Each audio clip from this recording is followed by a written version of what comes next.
Hello. Hello जी सत साहेब। सत साहिब जी। मैं मुल्कदास बोल रहा हूँ, जिला अलवर, कठुमर ग्राम से, राजस्थान से। जी बोलिए। आपको जीवन में पहली दफ़ा फ़ोन कर रहा हूँ जी और मैंने आपके काफ़ी वीडियो वगैरह देखे। फ़ोन नंबर ही नहीं मिलता था पहले तो मुझको। मेरी इच्छा थी कई दिन से आपसे बात करूं, जी लेकिन लेकिन जो है मेरे को आपके कमेंट्स में मैंने कई जगह डाला मेरे को फ़ोन नंबर दो, और मेरा ये फ़ोन नंबर है। तो अपना भी मैंने नंबर दे दिया हुआ है, व्हाट्सएप भी वही है और फ़ोन नंबर यही है। तो जी फिर मेरे को एक वीडियो आई, उसमें फ़ोन नंबर मिल गया। जी तो मुझे ये सौभाग्य प्राप्त हुआ आप जैसे महान जो भगत जी का जो है कुछ शंका समाधान सुनने के लिए। जी भगत जी। थोड़ा आवाज़ कम हो रही है, बढ़ा देता हूँ। हाँ, मैं कुछ हेलो, हाँ बताओ जी। मैं आपसे कुछ बातें करना चाहता हूँ, आप मुझे उनके बारे में कुछ मार्गदर्शन कीजिएगा प्लीज। बताइए।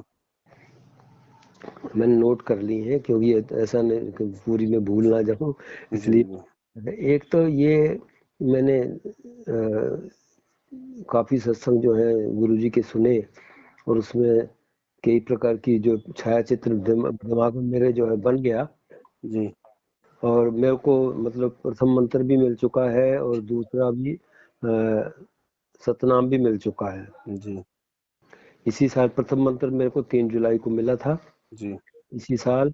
और 18 नवंबर को अलवर आश्रम पे जाकर के मुझे जो हम्म। सतनाम मिला है। तो मैं ये इसके बारे में जानना चाहता हूँ।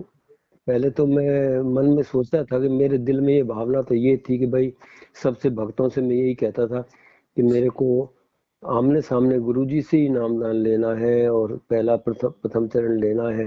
हम्म। तो वो सब मेरे को बोलते थे आप देरी मत करो, काल आपके ऊपर हमला कर देगा, आप देरी मत करो, आप अभी ले लो, ये एक ही बात है। तो आप मुझे पहले तो ये बताओ कि ये मैंने वीडियो से गुरुजी से जो नामदान और प्रथम मंत्र जो है 7 मंत्रों का वो लिया है, क्या ये उचित है, ये काम करेगा या हमको आमने सामने गुरुजी से लेना पड़ेगा? देखो भगत जी, दास 2013 से उपदेशी है, जिस समय गुरुजी बरवाला आश्रम में स्वयं विराजमान थे। हाँ। ये जो डीवीडी से जो नाम दीक्षा दी जाती है ना, जैसे आपको मिली हुई है, हम्म। ये सतलोक आश्रम बरवाड़ा में 2009 से ही शुरू हो चुकी थी। अच्छा। लेकिन इसको सतगुरु रामपाल जी भगवान ने अपनी तरफ से शुरू नहीं किया था। हम्म। उनके परिवार वालों ने, विशेषकर उनके भाई ने, गुरुजी को अपने जैसा मानुष समझ के गुरुजी को एक सलाह दी थी कि गुरुजी आपने जो डीवीडी बना रखी है, हम्म। आप उस डीवीडी से नाम दीक्षा देना शुरू कर दो, क्योंकि आपकी उम्र बहुत हो चुकी है, संगत ज्यादा हो चुकी है, आपने आशीर्वाद भी देना होता है, सत्संग भी करने होते हैं, आराम भी करना होता है, आपकी उम्र भी ज्यादा हो गई है। हम्म। तो गुरुदेव की भी इसमें कुछ रजा थी भगत जी, क्योंकि वही बात है, सबसे पहले चाल चलता है काल, उसके बाद परमात्मा उसकी चाल से अपना काम सिद्ध करता है। हम्म। तो परमात्मा ने भी परीक्षा लेनी थी अपने भक्तों की। हम्म। तो परमेश्वर ने कहा ठीक है भाई, जो तुम्हें उचित लगता है वैसा करो, बहुत अच्छी बात है। तो ये आदेश नहीं था गुरुजी का, ये गुरुजी से प्रार्थना की गई थी, गुरुजी को सलाह दी गई थी, उसके प्रतिफल में गुरुजी ने, और भगत समाज की परीक्षा के लिए, और उन जीवात्माओं को प्रसन्न करने के लिए, क्योंकि वो काल के जीव थे भगत जी, गुरुजी को मानुष मानते थे, और अच्छा। सारा जो देख रेख का था आश्रम का, वो अपने मते से करते थे। उस समय यदि परमात्मा उनको मना कर देते, तो भगत हम्म। जी वो आश्रम की व्यवस्थाओं को बिगाड़ भी सकते थे। हम्म। ठीक है, तो परमेश्वर ने उनको भी प्रसन्न रखा, उन काल के जीवों को भी, और परमात्मा ने अपना काम भी निकाल लिया। तो वर्तमान में जब गुरुजी जेल गए हैं 2014 से, हम्म। तो गुरुदेव का किसी को भी आदेश नहीं है वर्तमान में नाम दीक्षा देने का। मैनेजमेंट ने जैसे आश्रम में चल रहा था, उसी परंपरा के तहत इन्होंने आज बाहर जगह जगह नाम दीक्षा केंद्र खोलकर भगत समाज को ये नाम दीक्षा देना शुरू कर दिया। इसमें सबसे बड़ा फायदा स्वयं मैनेजमेंट का है, क्योंकि भगत समाज जहां से नाम लेगा, दान धर्म भी वहीं करेगा। अच्छा। तो सबसे बड़ा इनका अपना स्वार्थ है इसमें भगत जी, ये कोई दुनिया के आत्म कल्याण के लिए नाम नहीं दिलवा रहे, दुनिया लेकिन के अभी आत्म जो कल्याण के अभी लिए ज्ञान जैसे प्रचार हमने नहीं कर रहे ये लोग। ले लिया है जैसे, और ले लिया, उसमें आपकी गलती नहीं है भगत जी, आपको ज्ञान अच्छा लगा। तो गुरुजी तो अपना गुरुजी का मंत्र तो काम करेंगे। मंत्र काम करेंगे, दास वही कह रहा है कि उसमें आपकी गलती नहीं है भगत जी, आपको सच्चाई का पता नहीं था। हमको तो विश्वास एक हाँ, आपने नाम ले लिया है, लेकिन अब आपको सच्चाई का पता हो रहा है ना। हम्म। दूसरी बात, आप इनके कर्म भी अब देख रहे मैं होंगे साल सार भर नाम, से। अब सार नाम जो अगला जो है मैं आमने सामने गुरुजी से लूंगा। वही मैं कह रहा हूँ भगत जी, साल हम्म। भर में आपने इनके कर्म भी देख लिए होंगे, राजनेताओं को आश्रम में बुलाना, जबकि 27 साल से आपने सत्संग सुने गुरुजी के। गुरुजी ने कभी भी राजनेताओं को महत्व नहीं दिया, ना कभी इस प्रकार भंडारे के नाम पे दुनिया इकट्ठी करी। नहीं, मैं तो इसी साल से ही सुनना शुरू किया एक्चुअल हाँ, में। तो इसी साल को अभी भगत जी, अभी 7 8 9 को इन्होंने ये भंडारे किए थे ना। हम्म। तो भंडारों में आए आए कि नहीं आए राजनेता लोग? हाँ, मैं गांव तो गांव गया ही जाके नहीं, निमंत्रण दिए कि नहीं दिए इन्होंने मैं भंडारे के? गया ही नहीं, वो गया नहीं नहीं। गए, वो अच्छी बात है, लेकिन आपने इनका पाखंड तो देख लिया होगा। खैर मैं अभी तो इतना नहीं जाना, अभी तो ये सारी चीजें जो आपके सुनने से बातें करने से मेरे को इसी का थोड़ा थोड़ा पता लग रहा है। बाकी अभी तक तो मैं उनके ऊपर विश्वास ही करता था, सब कुछ विश्वास पे ही चल रहा था। तो भगत जी, आप प्रथम नाम और सतनाम का जाप, जैसा आपको जो विधि बताई गई है गुरुदेव के द्वारा, उस विधि से आप अगर मर्यादा में रह के करेंगे तो इन मंत्रों का आपको लाभ मिलेगा। बाकी ये सार नाम लेने की भूल मत कर देना भगत जी, वरना इतना पछतावा होगा इस जन्म में, शायद ये पाप धुलेगा। नहीं, मैं तो क्यों आज अभी तक मैंने ये तो फर्स्ट टाइम ही सुन रहा हूँ। आज तक जितने भी नामदान, चाहे कोई भी संत महात्मा किसी भी कैटेगरी का, किसी भी अपनी स्थिति का, जिसने भी नामदान दिया वो आमने सामने ही दिया है। भाई, जब तक संत शरीर में है तब तक स्वयं ही नामदान देता है भगत जी। डीवीडी तो उनके जाने के बाद काम करेगी। गुरुजी ने 2005 में डीवीडी बना दी थी, हम्म। और 2006 में क्रोथा कांड हुआ था। 2 साल गुरुजी पहले भी जेल रह के आए। अच्छा। तो उस समय कोई नामदान केंद्र नहीं खुला था। 2 साल तक ना ना किसी का नाम नाम कोई शुद्ध किया जाता था। डीवीडी तो हम्म। उस समय भी थी। तो ये जो डीवीडी का जो नाम दीक्षा की जो प्रक्रिया है, ये गुरुजी ने सत्संगों में कह रखा है कि मेरे सतलोक जाने के बाद काम करेगी। हम्म। तो इन्होंने इसका फायदा पहले उठा लिया, क्योंकि काल भगवान ने तो ये तो भक्तों की मर्यादा खंडित करवानी है ना। तो फिर इसमें क्या काल का प्रभाव हमारे ऊपर पड़ता रहेगा? नहीं, आपके ऊपर काल का प्रभाव भगत जी उस समय पड़ेगा जब आज आपको सच्चाई पता होने के बावजूद फिर यदि आप इनके नामदान केंद्रों पे जाते हैं, आगे का नाम लेते हैं, या आप इनको दान धर्म करते हैं, हम्म। तो होगा। अन्यथा आप जी, जब तक गुरु जी नहीं आते हैं तब तक आप बैठ के अपना भक्ति करो, अपना काम धंधा करो। नाम आपके पास, मर्यादा आपको निभानी है, मैंने वैसे सत्संग अभी आपने सुनने हैं। अभी तक तो कोई ज्यादा तो वैसे दान नहीं किया। 50 एक रुपए तो मैं जब आश्रम पे गया था तब मैंने दान अनजाने करता में था। चाहे आपने 50,000 कर दिए हो भगत जी, वो परमात्मा माफ करता है, लेकिन जानकारी होने के बाद अगर 50 पैसे भी कर दिए ना अब तो मैं तो वो समझ गया। 50,000 का नुकसान दे देगा। हम्म।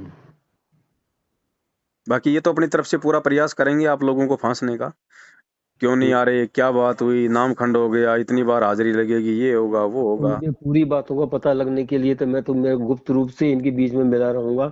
ओपन नहीं होने दूंगा कि मैंने जो आपसे सारी बातें पता कर ली हैं। गुप्त रूप की भी आवश्यकता नहीं भगत जी, ये भक्ति कोई गुप्त रूप वाली नहीं है। जब आपको नहीं, सच्चाई भक्ति का तो हम पता चल करेंगे। गया है, आप अपनी भक्ति करो। अगर इनका किसी का संपर्क होता है, कोई फोन आता है, हम्म। साफ साफ मना कर दोनों को, भाई देखो मेरी समझ से बाहर की बात है, जब तक गुरुजी नहीं आएंगे तब तक मैं अपना घर बैठ के भक्ति कर रहा हूँ, बस।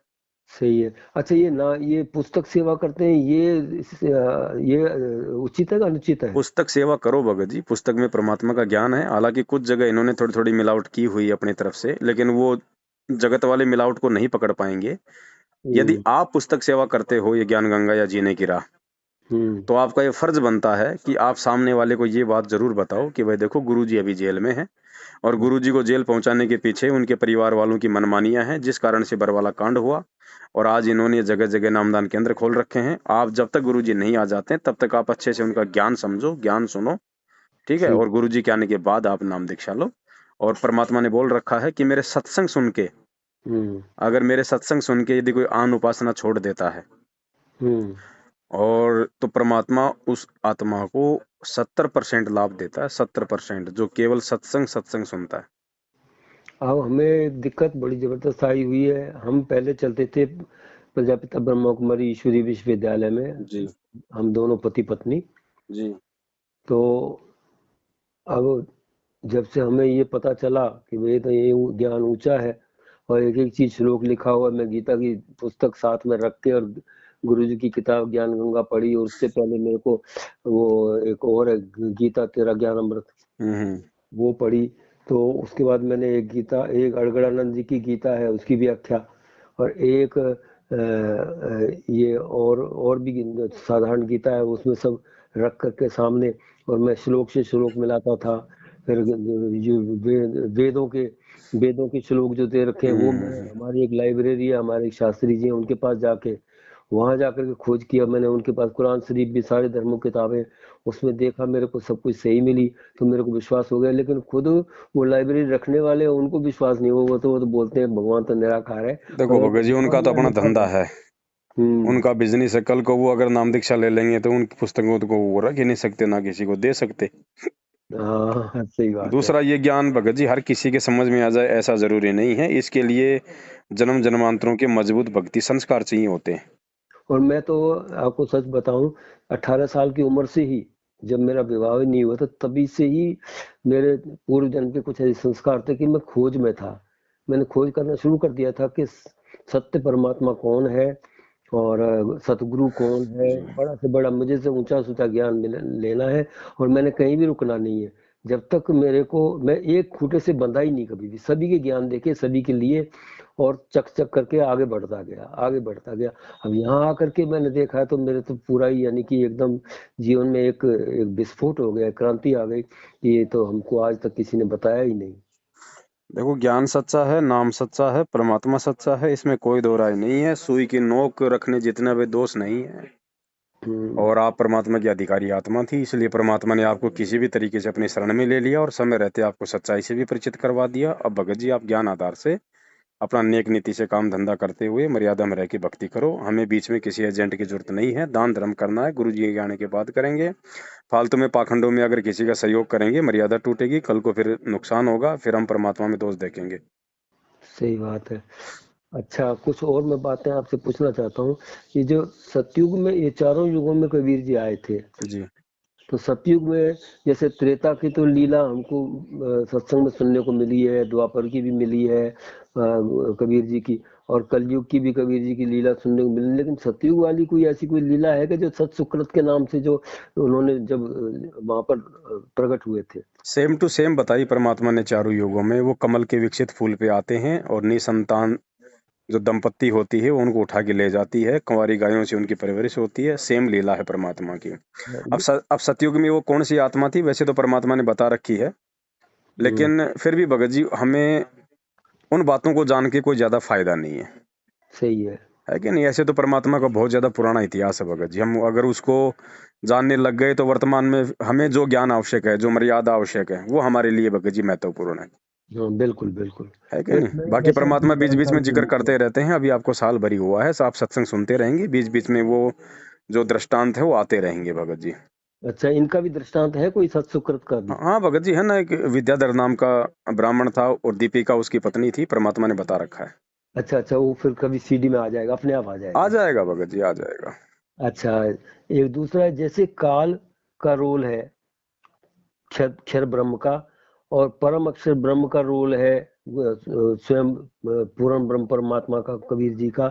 इसी प्रकार एक तीसरा जो बीच का रोल मेरे को कहीं पढ़ने को सुनने को नहीं मिला, जो अक्षर ब्रह्म है, हम्म। उनका उनका क्या रोल है ब्रह्मांड में? अक्षर ब्रह्म का हमारी भक्ति से कोई लेना देना नहीं है भगत जी। उसका अपना अलग राज्य है। अच्छा। उसका मंत्र हम केवल इसलिए जाप करते हैं, जो सतनाम का जाप मिलता है। दूसरा जो मंत्र है परमात्मा ने वो अक्षर ब्रह्म का बताया। हम्म। उसकी कमाई हमारे को इसलिए करनी पड़ती है क्योंकि जब हम जाएंगे यहाँ से, जब हम काल भगवान के लोक से बाहर निकलेंगे, तो हमें अक्षर पुरुष के लोक से होके जाना पड़ेगा। अच्छा। ठीक है। तो हमने उसका वो ऋण चुकाना पड़ेगा, क्योंकि हम उसके जमीन काम में ले रहे हैं। जैसे आपने दिल्ली से आपने गाड़ी भरी हम्म। और आपको गुजरात जाना है, हम्म। तो माल तो आपने दिल्ली से भरा, सही है। तो आपको दिल्ली से मतलब है। आपने हम्म। खाली करना है आपने गुजरात में, तो आपको गुजरात से मतलब है। हम्म। बीच में आपको राजस्थान से होके जाना पड़ेगा। तो हम्म। राजस्थान में भी टोल टैक्स लगेगा ना, क्योंकि आप राजस्थान की सड़क यूज कर रहे हो। हम्म। आपने माल वहां नहीं उतारना, कोई मतलब नहीं आपका, लेकिन आप वो जमीन यूज कर रहे हो, इसलिए आपको वहां पे टोल टैक्स उसका देना पड़ेगा, नहीं तो आप आगे नहीं जा सकते। तो हमने अक्षर पुरुष के लोक से होके ही सतलोक जाना पड़ेगा, इसलिए हमने उसका वो ऋण देना पड़ेगा, उसकी जमीन का। अब जैसे काल तो हमारे सिर पे जो है भी एकदम चढ़ा हुआ है, लेकिन ये अक्षर ब्रह्म भी क्या इसी प्रकार से रोल करता है नहीं क्या? नहीं नहीं नहीं, उसका कोई रोल नहीं है भगत जी। उसको तो पता भी नहीं चलेगा जीव कहाँ से जा रहे हैं, वो तो परमात्मा लेके जाएंगे ना हमारे को। अच्छा अच्छा अच्छा। उसको तो पता ही नहीं चलेगा कौन आ रहा है कौन जा रहा है। फिर इनकी बाधा क्यों है बीच में? अब बाधा तो भगत जी परमेश्वर ने अब ये सृष्टि की रचना अपने हिसाब से करी है भगत जी। हर चीज की अगर हमें यहीं पे जानकारी हो जाएगी, हम्म। तो फिर भगत जी हम तो महाज्ञानी बन जाएंगे ना सारे ही। अच्छा अच्छा अच्छा। बाकी रचना हम्म, परमात्मा की, हमें परमात्मा ने केवल उतनी बातें बताई हैं जितनी हमारे लिए आवश्यक है, और उतना ही जानना हमारे लिए फायदेमंद है। अच्छा। मालिक कहते हैं ना, जैसे मोटरसाइकिल किसी ने बना के दे दी, हमारा हम्म। काम है उसको चलाना, उसको खोल के बैठ जाएंगे तो फिर सारा काम बिगड़ जाएगा ना। हम्म। है ना, हमारा काम उसको चलाना है, केवल बस सीख लो कहाँ से तेल डलता है, कहाँ से रेस लगती है, कहाँ से गियर डलते हैं, हम्म। बस इतना सा काम है। अच्छा सर, ये अगला अगला है कि जैसे गुरुजी आमने सामने मंत्रों के जाप करने की प्रक्रिया समझाते थे, उसके अलावा जो है अभी वीडियो के द्वारा जो है डीवीडी के द्वारा बता रहे हैं, तो इन दोनों में क्या कोई अंतर है? देखो भगत जी, डीवीडी की प्रक्रिया दास ने आपको बताई है। परमात्मा के कहे अनुसार सतलोक जाने के बाद नाम दीक्षा दी जाएगी डीवीडी से, इससे पहले गुरु जी स्वयं देंगे भगत जी। अच्छा। ठीक है। और वही काम करेगी भगत जी रियल में। तो अब अब आश्रम अनजाने में में तो हो क्या था गया ना, है। वहां तो गुरुजी स्वयं मौजूद थे। भगत नाम दीक्षा लेके सीधा गुरुदेव के पास जाता था। गुरुजी अपना आशीर्वाद उसको दिया करते थे, उसके सिर पे अपना हाथ रखा करते थे, उसका नाम सुचारू हो जाता था। आज अच्छा, वर्तमान में ऐसा नहीं है भगत जी। गुरुजी क्या स्वयं शुद्धिकरण की प्रक्रिया कराया करते थे? मतलब उस समय गुरुजी जब किसी का नामखंड होता था तो गुरुजी के पास जाते थे सबसे पहले।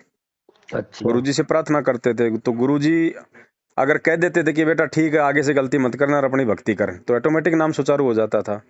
कुछ अच्छा लोग जो बड़ी गलती कर देते थे तो परमात्मा उनको एक टोकन दे देते थे कि बेटा वहां जाके दोबारा से नाम ले ले। अच्छा। ये प्रक्रिया थी। तो अभी जैसे अब गुरुजी जब बाहर आएंगे, आम आम जो है कार्यक्रम चालू करेंगे, वैसे तो उनका वहां से ही सारे कार्य चल रहे हैं। जी। तो जब वो आएंगे तो क्या हम जो हमने डीवीडी से मंत्र लिया है उनको जाकर के गुरुजी के सामने जाके इसका शुद्धिकरण करा सकते हैं या ये आवश्यकता है? परमात्मा अपने आप ही सार्वजनिक कर देंगे भगत जी। सबको परमात्मा आशीर्वाद दे के इसी नाम को सुचारू करेंगे, या फिर दोबारा से नाम दीक्षा के लिए कहेंगे। अच्छा अच्छा अच्छा अच्छा। ये उनके आने के बाद है भगत जी, क्योंकि आदेश तो है नहीं उनका। तो जहां तक दास का आइडिया है, सभी भाई बहनों ने दोबारा से ही लेना पड़ेगा। अच्छा, दूसरा जो है, ये जितने भी मैनेजमेंट के लोग हैं, चाहे नए हैं चाहे पुराने हैं, मैं तो ज़्यादा उनसे मेरा मिलना नहीं हुआ, लेकिन अभी आपके द्वारा मुझे पता लगा है। फिर हम्म। भी ये जो भाई मेरे को लेके गए थे भगत जी, जिन्होंने मेरे को नामदान दिलवाया था, हम्म। वो ही उनके मुख से मैंने आपका नाम सुना था कि उनसे वो गुरुद्रोही हैं, उनसे हम्म। दूर रहना, उनकी कोई बात सुनना नहीं है, आपका नाम खंड हो जाएगा, ऐसा कुछ बोल रहे थे। तो ये ऐसा क्यों चल रहा है? ऐसा क्या है, क्या कारण है ये? जब से गुरुजी जेल गए हैं भगत जी, तब से संगत में दो भाग हो गए। अच्छा। एक भाग को सात संगति कहते हैं, जो मतलब सतसेवक भाई बहन है। हम्म। सतसेवक मानी जो परमात्मा के प्रत्येक वचन पे चलते हैं और सच्चाई का प्रचार करते हैं, हम्म। मालिक के ज्ञान आधार से भक्ति करते हैं। दूसरा हम्म। ग्रुप है सतलोक आश्रम मैनेजमेंट हरियाणा, यानी गुरुदेव के परिवार। वो हम्म। आश्रम में भी अपनी मनमानियां करते थे, और आज तो उनका खुला हाथ हो गया। आज हम्म। तो उनको कोई रोकने टोकने वाला ही नहीं है। तो हर प्रकार से वो भक्तों का रक्तदान, दे दान, कभी बीजेपी को वोट डलवाना, कभी कांग्रेस को वोट डलवाना, कभी गुंडों की सीबीआई जांच करवाना, कभी हरियाणा के जाट आरक्षण में भक्तों को बैठा देना, कभी ये भंडारे करवाना, फिर राजनेताओं को बुलाना। इनके काम है आडंबर भगत जी। इनको अपनी बिरादरी वालों से प्रेम है, इनको परमात्मा और भक्ति से प्रेम नहीं है। और ये काल भगवान क्या करता है भगत जी, परमात्मा ने समझाया ना कि काल स्वयं प्रकट नहीं होता है, हम्म। वो अपने दूतों के माध्यम से भक्तों की मर्यादा खंडित करवाता है। तो जो हम्म। कर्म इन्होंने करवाए हैं गुरुदेव के जेल जाने के बाद संगत से, वो सारे के सारे कर्म परमात्मा ने हमसे हटवाए हैं। अच्छा। 27 साल में परमात्मा ने जिन कर्मों को ना करने की शिक्षा दी है, वो सारे कुकर्म इन्होंने गुरुदेव के जेल जाने के बाद में संगत से करवा दिए, गुरु जी का ही नाम लेके। तो अच्छा। इसलिए हम संगत को मतलब जागरूक कर रहे हैं कि भाई इनके झांसे में मत आओ। ये कोई भगत वगत नहीं है, आप खाली इस चक्कर में मत रहो कि ये गुरुजी का परिवार वाला है, ये गुरुजी की पत्नी है, ये गुरुजी की बेटी है। गुरुजी का कोई बेटा बेटी नहीं है। गुरुजी का असली बेटा बेटी वो है जो मर्यादा में रह के गुरुजी की भक्ति करता है। सही बाकी है। सब ये काल के एजेंट हैं, इनका काम केवल तुम्हारी मर्यादा तोड़वाना है। और काल केवल इसी बात का फायदा उठा रहा है कि भक्तों को ये विश्वास हो गया कि ये तो गुरुजी के परिवार वाले हैं। भाई हम गुरुजी के परिवार को देख के थोड़े ना जुड़े थे परमात्मा से, हम तो उनका ज्ञान समझ के जुड़े थे। तो आज हमने उनके ज्ञान को ही आधार बना के आगे चलना पड़ेगा, ना कि उनके परिवार को। अच्छा, सही है। अब ये जो जैसे हम बोलते हैं भाई हमारी प्रार्थना लगा दो, और गुरुजी से हमें ये प्रॉब्लम ये दिक्कत है तो वो हल करवाते हैं, तो ये क्या सही प्रक्रिया है? क्या वो वास्तव में गुरुजी पहली तक बात तो पहुंचाते भगत जी, हैं? ये ज्ञान होने के बाद में और गुरु को भगवान मानने के बाद में और रोज संध्या आरती करते हैं। अंतर्यामी एक तुम आत्म के आधार, जो तुम छोड़ो हाथ तुम वही कौन उतारे पार। फिर परमात्मा कहते हैं चीटी पायल बाजे पैर, साहेब सुनता है सब लहर। वो अंतर्यामी परमात्मा चीटी के पैर की पायल भी बना दी जाए ना, उसकी भी आवाज वो सुन लेता है। तो वर्तमान में सतगुरु रामपाल जी भगवान से प्रार्थना लगवाने वाला भगत मंदबुद्धि भगत की श्रेणी में है। वो अपने गुरु जी को हनुमान जी मानता है कि मंदिर में उसके सोता आगे है। घंटा बजाएंगे तब जाके उनको सुनाई पड़ेगा। जबकि हम्म परमात्मा कहते हैं कि जब 2 साल का बच्चा होता है ना, हम्म वो पूर्णतः अपने माता पिता पे आश्रित होता है। तो हम्म माता पिता आगे से आगे उसकी सारी व्यवस्था करते हैं। माता पिता को पहले पता होता है कि अब सर्दी आने वाली है, बच्चे के लिए जूते लाने हैं, मोजे लाने हैं, स्वेटर लानी है, क्या व्यवस्था करनी है, घर में मच्छर हैं तो मच्छरदानी लेके आनी है। इसी प्रकार जो भगत अपने परमात्मा पे आश्रित होगा, जो मर्यादा में रह के भक्ति करेगा, फिर उसको मांगने की जरूरत नहीं है भगत जी। परमात्मा आगे से आगे उसकी हर परेशानी को दूर करेगा। उसी को अंतर्यामी कहते हैं, जो अपने बच्चे की मन की बात जानता है। और जो जानता ही नहीं, फिर वो काहे का भगवान, काहे का अंतर्यामी। तो गुरुदेव के समक्ष जाके कोई प्रार्थना करना, उनको बताना, ये गुरुदेव को अंतर्यामी ना समझना भगत जी। बिल्कुल सही बात। ये मेरे साथ इसका प्रैक्टिकल घटना घट चुकी है। जी ये क्या हुआ कि मैंने हमारी बेटी जयपुर इसमें एडमिट थी, सी के बिरला हॉस्पिटल में। जी। उनके घुटने में मतलब ये जॉइंट रिप्लेसमेंट था, हम्म हो गया था, लेकिन गिरने की वजह से उसमें कुछ फ्रैक्चर आ गया। और वो जो है फिर उसमें हमको करवाना था उसमें, हम्म और काफी खर्चा बता रहे थे, हम भी घबरा गए, मेरा हम्म इतना तो आमदनी भी नहीं थी। तो मैंने बेटी एडमिट करा दी किसी तरीके से, और फिर मैंने फोन लगाया। हम्म 4-5 फोन नंबर दे रखे हैं कि भाई प्रार्थना लगा दो, हमारी हम्म बेटी जो है हॉस्पिटल में है और वो ठीक ठाक ऑपरेशन हो जाए, हम्म पैसा भी बहुत ज्यादा मांग रहे हैं, कैसे कैसे क्या होगा। मैं तो चिंता में था बहुत। तो हम्म वो बोलने लगे वहां से कि आपका नामदान हो गया है। मैंने कहा, हाँ, मैंने तो हो गया है, पहला प्रथम चरण मैंने हम्म लिया हुआ है, हम्म उस टाइम प्रथम चरण ले रखा था। बोला आपकी बेटी ने नामदान ले रखा है? बोला नहीं सर, उन्होंने तो नहीं ले रखा है अभी। हम्म तो हाँ, जब तक वो नामदान नहीं लेती तब तक जो है उनका हम लगा नहीं सकते, ऐसे गुरुजी का आदेश है, उनकी प्रार्थना नहीं लगा सकते। हम्म अब मैंने बहुत दुख हुआ मुझे इस बात का हम्म कि देखो, ये आगे नामदान ही नहीं लगा सकते। मैं बोला ठीक है भाई, मैं फिर प्रार्थना खुद ही लगाऊंगा।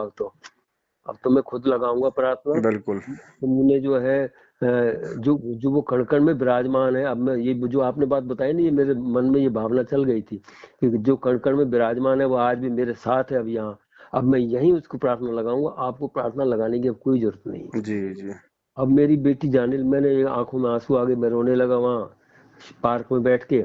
हम्म उसके बाद में फिर वहाँ काफी देर बैठा रहा, गुरुजी का सत्संग भी सुनता रहा। हम्म मन में सोचता रहा कि गुरुजी ये क्या है, पता नहीं आप तक ये बात पहुंचती है कि नहीं पहुंचती है, कि आपके निर्देश है कि नहीं है। हम्म फिर भी मैं जो है, जितना मुझे तो अभी इतना ज्ञान नहीं है, मैं तो शुरुआत में प्रथम चरण में ही हूँ गुरुजी। हम्म तो मैं फोटो लेकर के गुरुजी का, और जो बेटी हमारी जाने लगी वो हम्म इनके बारे में कुछ नहीं जानती। हम्म तो ऑपरेशन थिएटर में ले जाने लगे तो मैंने अलग से, हमारी घरवाली थी वो तो उसकी विरुद्ध विरुद्ध है, हम्म तो मैंने वो उस समय वहां नहीं थी।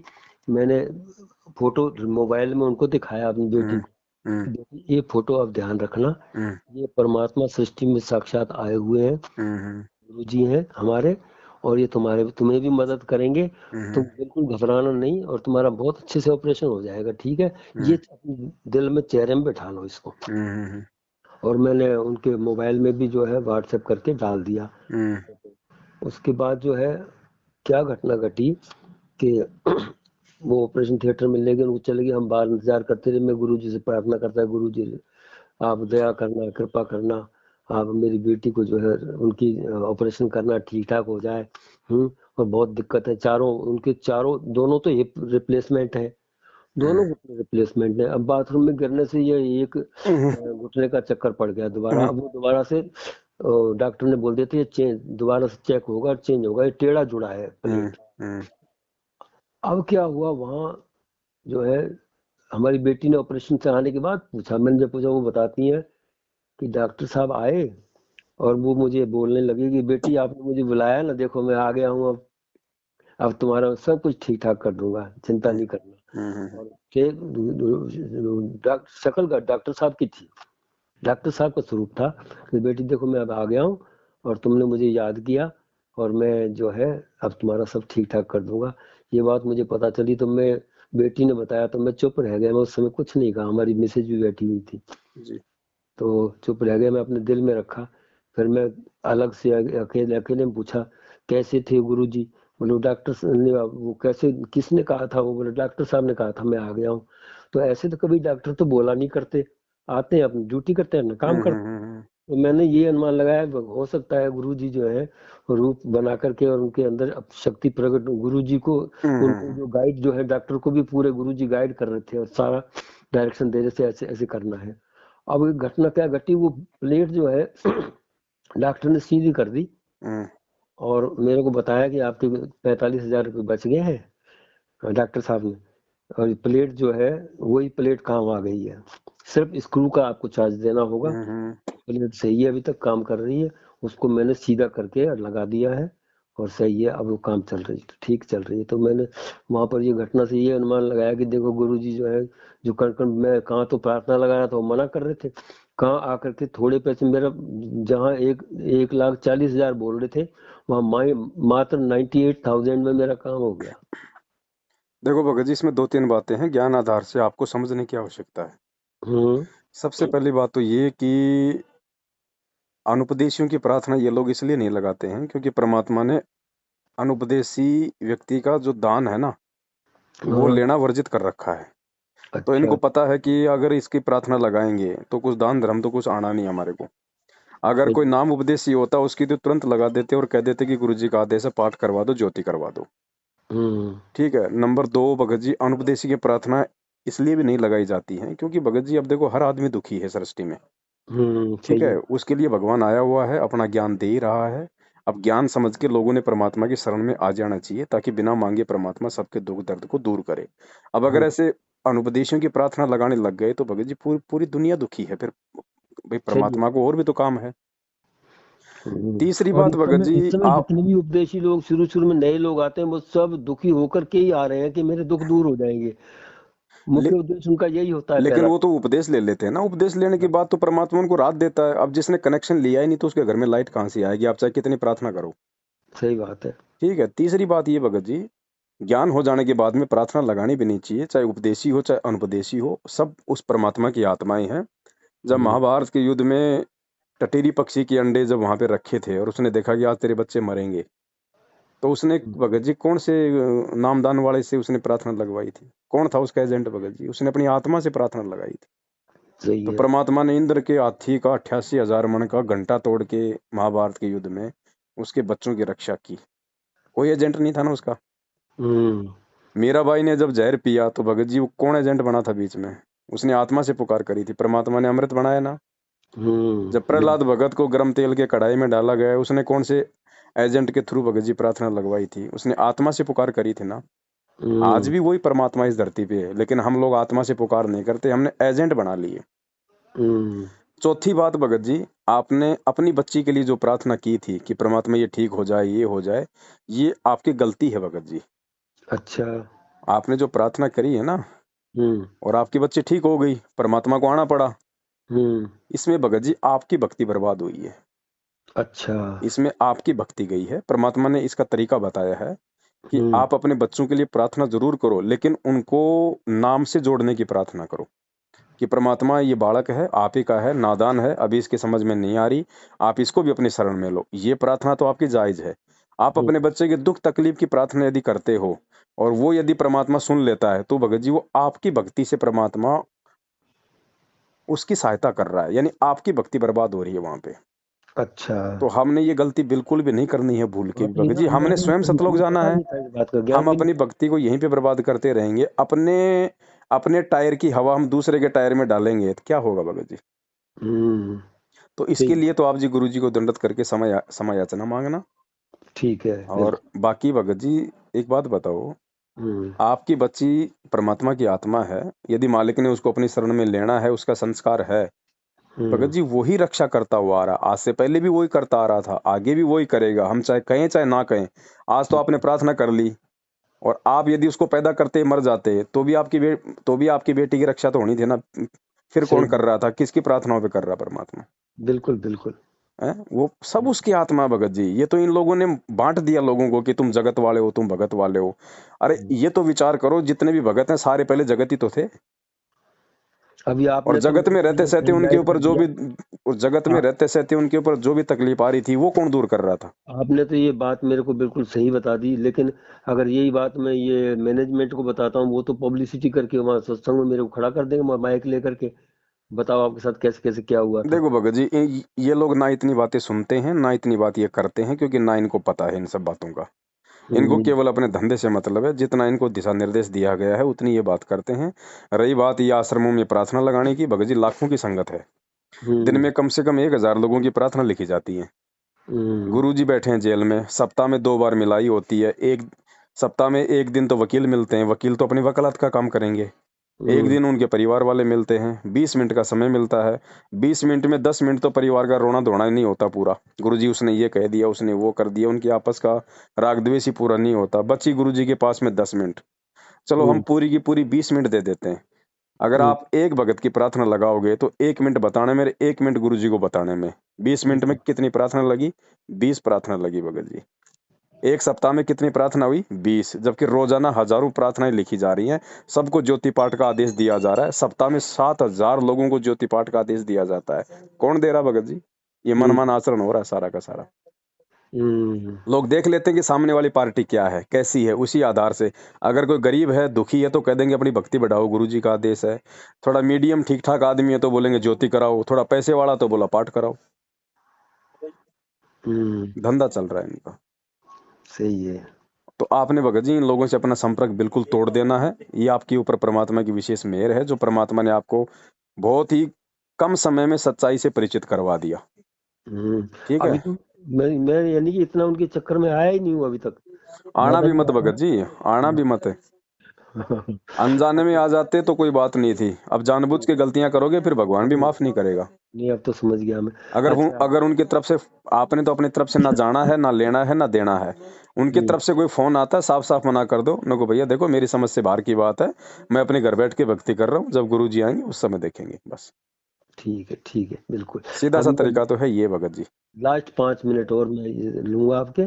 जी। तो ये गुरुजी ने जो लॉकेट सिस्टम, ये हम आश्रम में जाते हैं तो वहाँ लॉकेट देते हैं। मैं कई बार उनको बोला भी कि कंपलसरी है लॉकेट पहनना। लॉकेट भाई कोई कंपलसरी नहीं है। लॉकेट में कोई भगवान नहीं है। लॉकेट पहन के तुम दुनिया भर का झूठ बोलोगे, चोरी पाखंड करोगे तो मेरा भगवान तो अंदर क्या से दिल मदद मान ही करेगा? नहीं रहा था।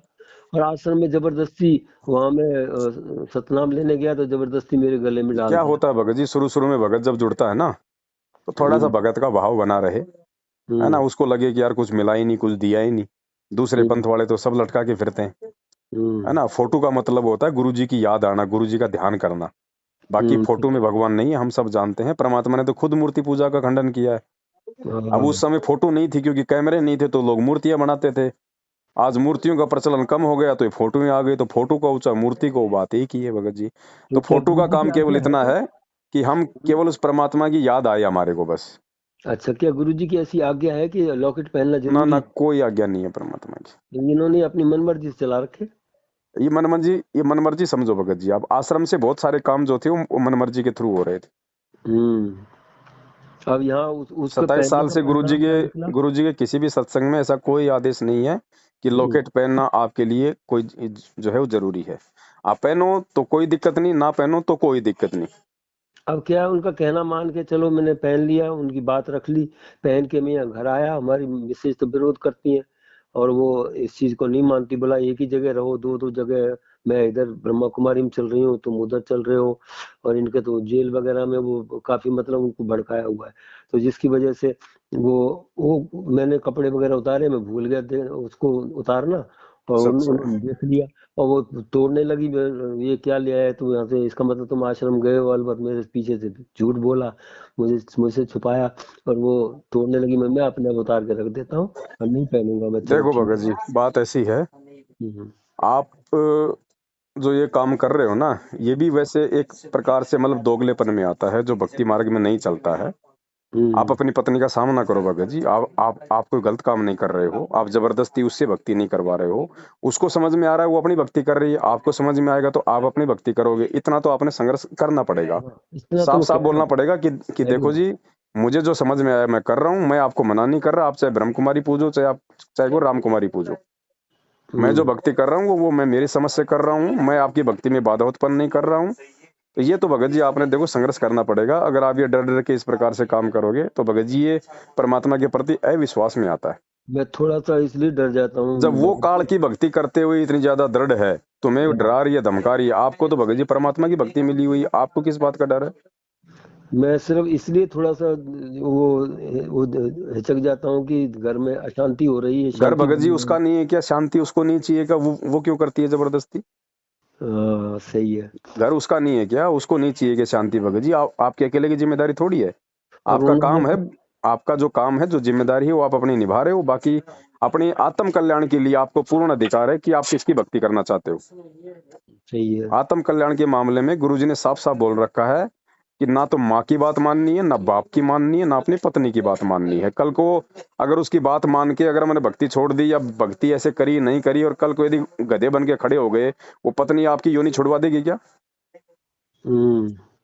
तो भगत जी ये तो आपने थोड़ी सी दृढ़ता लानी पड़ेगी अपने अंदर, चाहे पत्नी हो चाहे पति हो। आत्म कल्याण के मामले में तो बिल्कुल सीधम सीध चलो। नाराज होती है होने दो, घर छोड़ के जाए तो जाने दो भगत जी। आपका आपका अगले का, आपका केवल अकेले का बिगाड़ नहीं होगा। सही है।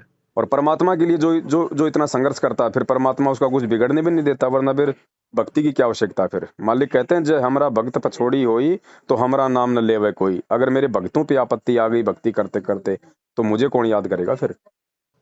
तो हम हम्म। हिम्मत करेंगे तो परमात्मा उसकी बुद्धि फेर देगा। रिमोट तो मालिक के हाथ में है ना। सही है। तो हिम्मत आपने करनी पड़ेगी भगत जी, स्पष्ट बोलो। बिल्कुल ऐसा ही इस करूंगा। मामले में नहीं, ये मैं इस सिर्फ ये मामले में अगर हमने शांति थोड़ी के लिए बहुत भी अगर बोलूंगा, आने शांति। कर दी, दिक्कत हो जाएगी। हाँ, नहीं, मैं तो प्रार्थना तो करता रहता हूँ भगवान से, भगवान जी इनको भी थोड़ा सा सन्मार्ग पर लाओ, जो है ये काल के चक्र में मेरे को आपने निकाल दिया और इनको भी निकालो किसी जी तरीके से। जी जी जी जी। ये तो मैं कहता रहता हूँ गुरु जी से। अच्छा सर, लास्ट है अंतिम, जे कि जो क्या हमारा ये जो बोलते हैं कि नामखंड हो गए, अगर हम शुद्धिकरण कराने जाते हैं, क्या ऐसे नामखंड होता है क्या? नाम कभी खंड नहीं होता परमात्मा का। परमात्मा कहते हैं साहिब का नाम अखंड है और सकल सब खंड। हम्म। सारी सृष्टि खंड खंड है, लेकिन परमेश्वर का नाम यानी परमेश्वर का वचन, परमेश्वर का शब्द हम्म। कभी खंड नहीं होता है। शब्द वैसे भी भगत जी अखंड होता है। हम्म। मर्यादा खंडित होती है। जो नियम दिए जाते हैं वो नियम टूट जाने से नाम अपना काम करना बंद कर देता है भगत जी। तो उसको फिर कराना पड़ता है दोबारा देखो स्टार्ट? अगर गुरुजी आश्रम में है जब तो उनके सामने जाके प्रार्थना करनी पड़ती है, फिर परमात्मा जो आदेश दे वो सिरोधारी है। आज हम्म। गुरुजी है नहीं, पीछे से इन्होंने मनमाना आचरण कर रखा है। और ये क्या नाम शुद्ध करेंगे? सबसे ज्यादा खंडित लोग तो खुद नाम शुद्ध करवा रहे हैं। इनसे हम्म। बढ़ के तो कोई खंडित है ही नहीं। जिनकी उल्टी हरकतों के चलते परमात्मा जेल में बैठे हैं, जिनकी उल्टी हरकतों के चलते भगत समाज की नित नई मर्यादा खंडित हो रही है, ये क्या नाम खंड करवाएंगे? ये तो खाली एक नाम, खाली नाम शुद्धिकरण का खाली एक वो ठप्पा लेके बैठे हैं बस। बाकी सबसे ज्यादा खंडित लोग तो ये स्वयं है। ये जब बरवाला कांड हुआ था, करौता कांड हुआ था, उस समय ये मैंने भी एक बार जो है इसके बारे में विचार किया था, ये कैसे यानी कि गुरुजी के शिष्य हैं जो ऐसे मार धाड़ करके जो है, ऐसा तो गुरुजी कभी सिखाते नहीं, संत तो कभी नहीं किसी को खून खराबा करने के लिए बोलते। ऐसा हुआ तो हुआ कैसे? या तो वो शिष्य नहीं है, ऐसा शिष्य तो होते नहीं। देखो भगत जी, भगत समाज बेचारा भोला होता है। हम्म। वो अगर इतना ज्ञानी हो जाए तो फिर बात ही क्या है भगत जी। चार युगों से काल का दाव थोड़ा ना लगता। तो हम्म। गुरुजी के परिवार ने, उनके भाई ने भगत समाज को भ्रमित कर दिया कि गुरुजी का आदेश है, मैं कोर्ट में नहीं जाना चाहता और पुलिस आश्रम के अंदर नहीं आनी चाहिए। तो भक्तों को हम्म। बेचारों को काले कपड़े पहना के हाथों में लठ पत्थर डंडे पेट्रोल बम बंदूकें देके खड़ा कर दिया। अब भगत तो भगत जी भगवान के लिए मरने मारने को तैयार हो जाते हैं। यहाँ तो हम्म। लोग, एक जो पुलिस वाला है, फौज वाला है, उसको क्या मिलता है? उसको कौन सा भगवान मिल रहा है? 20-25 हजार की तनख्वाही तो मिलती है। जब उसके लिए वो अपनी जान की परवाह नहीं करता, और जब आपको एक भगवान मिल गया, परमात्मा मिल गया, उसके लिए भगत जी आप पीछे हटोगे? तो इन्होंने भक्तों के भोलेपन का फायदा उठाया भगत जी। हम्म। बाकी तो भगत जी पुलिस वाले भी ज्ञान आधार से अपन देखें तो पुलिस वाले भी तो परमात्मा के बच्चे हैं। सही है। भगत भी परमात्मा के बच्चे। वो कौन सा निर्दयी बाप होगा जो अपने दो बच्चों को लड़ा के प्रसन्न होगा? सारा का सारा खेल ये काल खेल रहा था भगत जी, क्योंकि गुरु जी के परिवार की शुरू से ही मर्यादा टूटी हुई है। वो गुरु जी को परमात्मा नहीं मानते, मानुस मानते हैं, और सारे काम उन्होंने अपनी मन मर्जी से किए, जिसका नतीजा ये बरवाला कांड था भगत जी। तो आपका निवास स्थान क्या जयपुर ही है? हाँ भगत जी, वैसे मेरा झुंझुनू जिला है, लेकिन मैं जयपुर में रहता हूँ। अभी मैं गुजरात में रहता हूँ फिलहाल। तो जयपुर कब तक आएंगे आप? जयपुर तो भगत जी बीच बीच में कोई सेवा होती है तो आता रहता हूँ, बाकी कोई विशेष काम तो होता नहीं। तो जयपुर से हमको डायरेक्ट किताब मिल जाएगी वो शंका समाधान वाली? शंका समाधान की पुस्तक आपको जयपुर में आने की आवश्यकता नहीं है भगत जी। हम्म। आप विराटनगर आते हैं क्या कभी कभार? जयपुर तो हमारा बेटा रहता है, आते रहते जयपुर आता रहता हूँ मैं। जयपुर में कहाँ रहता है बेटा? बेटा है कनक वृंदावन में, सिरसी रोड, सिरसी रोड, सिरसी गांव के पाछड़ा पास। सिरसी गांव पड़ता है जो के हम्म। पास है कनक वृंदावन। कनकपुरा रेलवे स्टेशन से इधर ईस्ट की तरफ जो है वो ये ठीक है, मैं कह रहा था आप इधर विराटनगर में आते रहते हैं क्या? तुम पता कर लूंगा। आपके अलवर के पास ही तो है विराटनगर, हाँ हाँ, अच्छा वो रास्ते में पड़ता है इधर से। है उधर ना? तो कभी उधर आना जाना नहीं होता, हम तो इधर से जाते हैं एक्चुअल में वाया दौसा होके। चलो फिर सीधा सा तरीका है भगत जी, आप मुझे अपना पूरा पता पिन कोड नंबर के साथ सेंड कर दो, मैं स्पीड पोस्ट करवा दूंगा। अच्छा ठीक है। तो तो इसके में पैसे आपको खाते में डालने हैं कितने? कुछ नहीं डालना, आप तो पुस्तक पढ़ो, अपनी मर्यादा बचाओ। अच्छा चलो धन्यवाद। स- आपका बहुत बहुत शुक्रिया भगत जी, सत जो साई आपने भगत जी। मार्गदर्शन दिया। सत साहेब, सत साहेब। तो ये बात